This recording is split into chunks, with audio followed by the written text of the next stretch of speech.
Assalamualaikum, nama saya Nur Izzati binti Robani. Baiklah, pada hari ini saya akan menyampaikan sebuah perbentangan ringkas tentang sebuah tajuk yang saya kira tak asing lagi dalam kalangan kita, terutamanya remaja pada masa kini, iaitu pengangguran.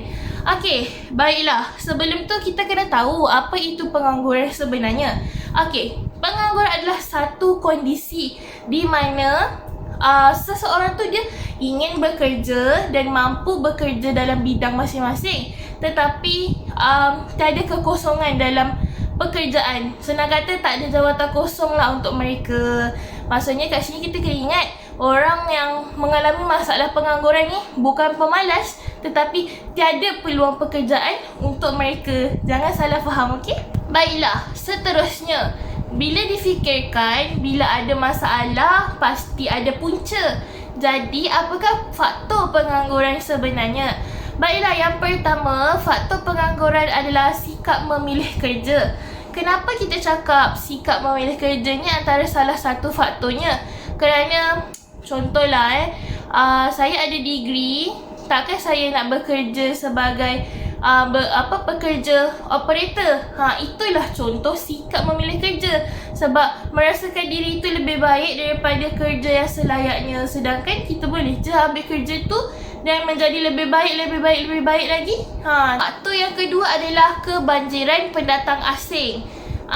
Bila difikirkan, kebanjiran pendatang asing ni adalah sikap majikan sendiri. Sebab lebih mengambil pekerja asing berbanding pekerja tempatan. Kesian kan? Pekerja asing lebih banyak daripada pekerja tempatan, sedangkan pekerja tempatan sendiri menganggur.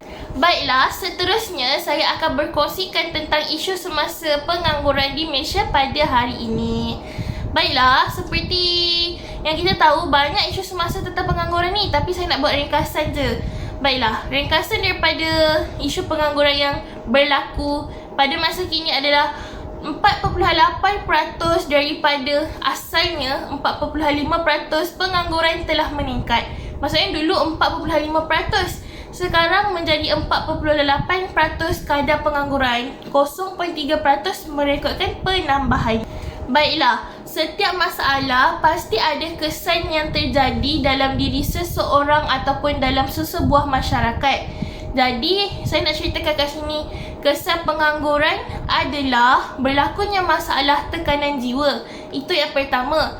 Kerana apa ia berlaku? Sebagai contoh, seseorang tu tak ada duit dan dia terpaksa menanggung keluarga, ibu bapa, isteri, bagi lelaki dan juga anak-anak, sedangkan mereka tak ada kerja. Ini menyebabkan seseorang itu berasa sangat stres dan setengah daripada mereka akan mengalami masalah-masalah mental seperti depression, anxiety dan sebagainya yang mengurangkan mutu dalam diri mereka sendiri. Yang kedua, kesan pengangguran adalah berlakunya masalah ekonomi dan sosial.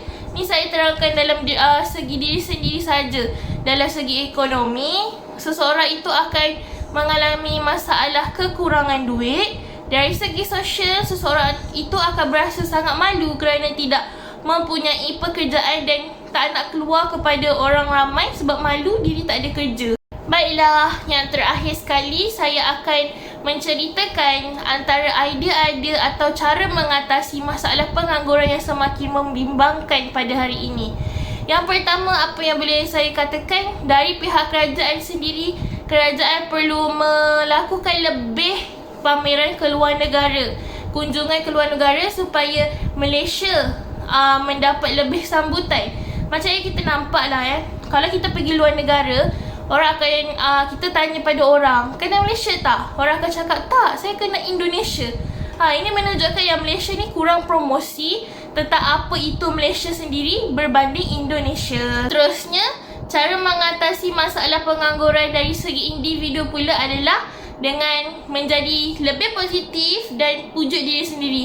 Oh, hari ni saya tak dapat kerja sebab saya kurang kemahiran. Jadi apa kata saya sambung belajar untuk tingkatkan lagi kemahiran saya dalam bidang saya sendiri, dan seterusnya mungkin akan datang saya akan dapat kerja.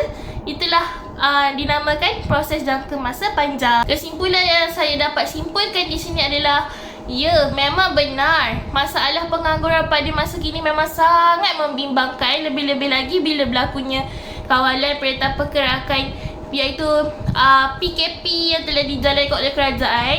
Jadi apa kata kita sebagai rakyat sendiri menjadi lebih bijak dalam melakukan pelbagai inisiatif untuk mengelakkan diri daripada terjebak dalam masalah pengangguran ini. Baiklah, itu sahaja daripada saya. Assalamualaikum.